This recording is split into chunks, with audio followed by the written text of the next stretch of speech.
Remember that spot. Hey everybody, and welcome to episode 9 already of my dream garage build.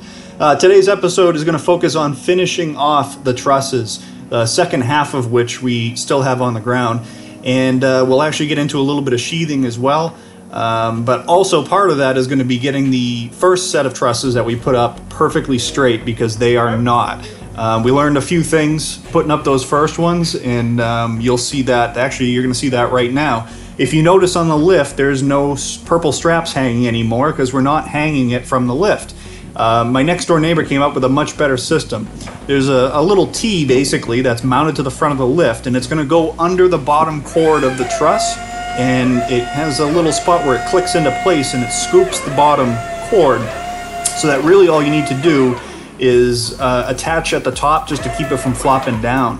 And the benefit to this is whoever's in the lift isn't now stuck in the lift until somebody else can get up and unhook the straps, because that was the other problem with the spreader bar system we had, is once you got it up there, you were stuck in the lift until two people on ladders could come up and disconnect it. But now all he has to do is attach this clamp just temporarily to hold it in place, keep it from flopping down, and once he gets it in place where he needs it, he just disconnects the clamp and he's free to move around and go or pick up the next one or do whatever we got to do. So this really worked out much better, and I think it was more stable too, but it still gave us some wiggle room to finesse the trusses into where they needed to go. So wish we thought of this the first time around, but you know, live and learn. I've never put up any truss, let alone something this big. So this was all new to everybody here. We quickly realized that we are running out of open space to bring these things up through. So the game now is just a matter of getting all the trusses off the ground and get them stacked up on the wall. So that's what you're seeing here. I think we had about 11 trusses that needed to be leaned up against the existing garage before we lost that open window of space to get them in there. So very carefully he's driving it in there, and going to set it down on top of the walls just temporarily. And while it's there, there's a strap, you can almost make it out going through the window, that's just keeping those trusses from falling over. And you'll see him running up the stairs in a minute here to go secure this latest one. But this system worked out really well. We were able to get them all loaded and sitting up there so that when we were ready to install them, you just pick them up and slide them back.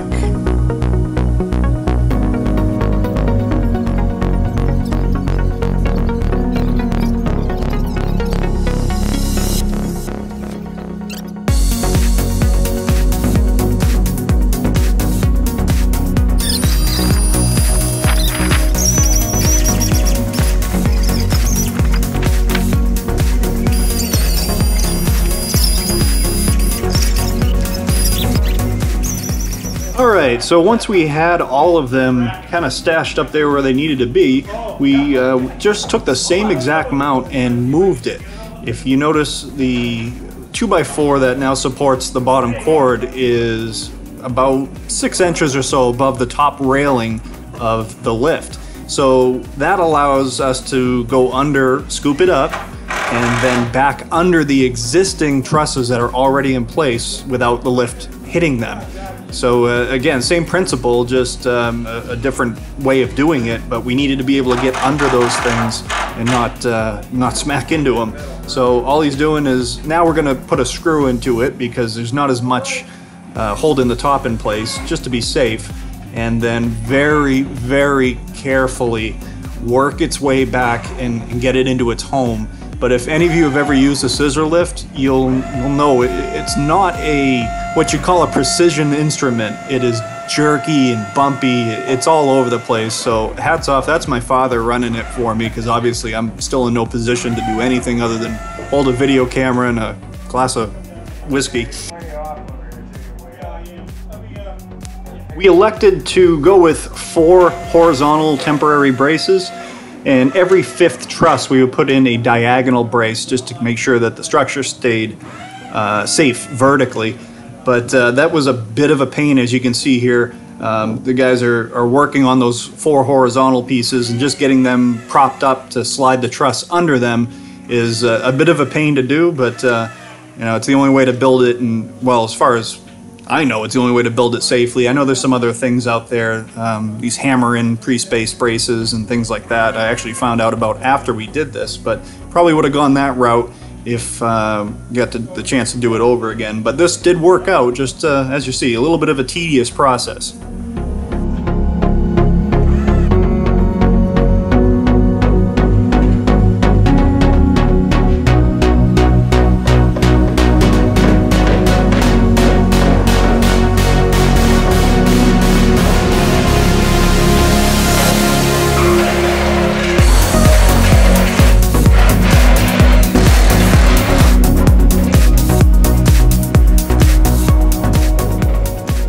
Unfortunately, this part of the video doesn't do the amount of work involved justice.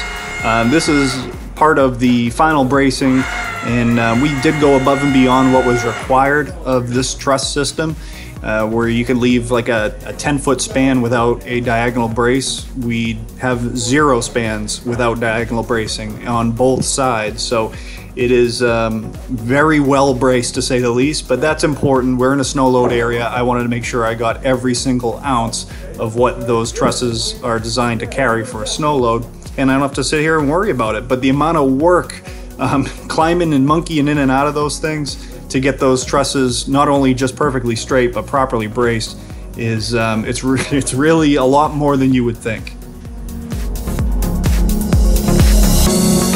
So even though it felt like we were never going to get there, we finally got to sheathing. So had a pretty good system worked out between my little Kubota with the loader and the scissor lift. We really didn't have to lift much for material. Just getting it up on the roof from the scissor lift was really the only lift.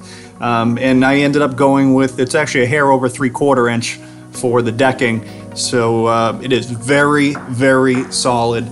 And because I went with a 24-inch span, I just didn't want any risk of there being a little dips and dives in between the trusses, and with that size OSB, I am not going to have any problems there.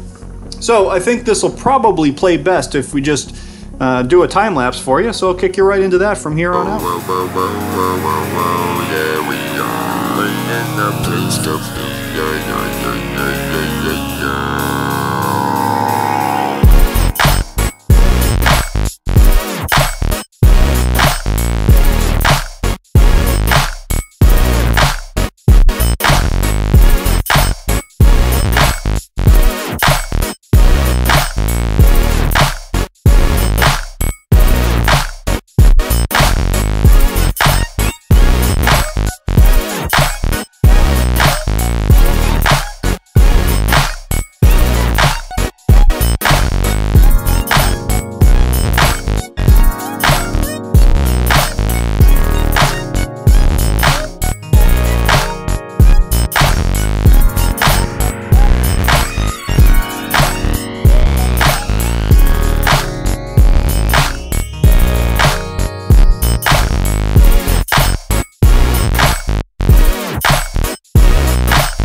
So after getting the trusses fixed in the morning and braced, they had enough energy to put up another 20 sheets of plywood, but that was pretty much the end of that day, and understandably so. It's a lot of work. So that's going to kind of wrap up where we're at as far as progress goes. The weather has begun to turn on us, as I said earlier, and it's now a race to beat the clock to get the rest of the sheathing up. And I think what we'll end up doing is just tarping it for the winter. I was going to put on ice and water, but I just don't think we're going to have the time. So At least it'll protect all of that lumber through the winter, and then in the spring when I'm more able to actually do something, I don't mind going back up and I'll get it all finished. But yeah, not bad, right? We're getting there. So I want to thank all of you for watching, and your positive and your constructive feedback is both appreciated. If you want to see more of this series, make sure you click on that subscribe button, and if you liked it, please hit the like button. I very much appreciate it. Otherwise, until the next episode, have a great day.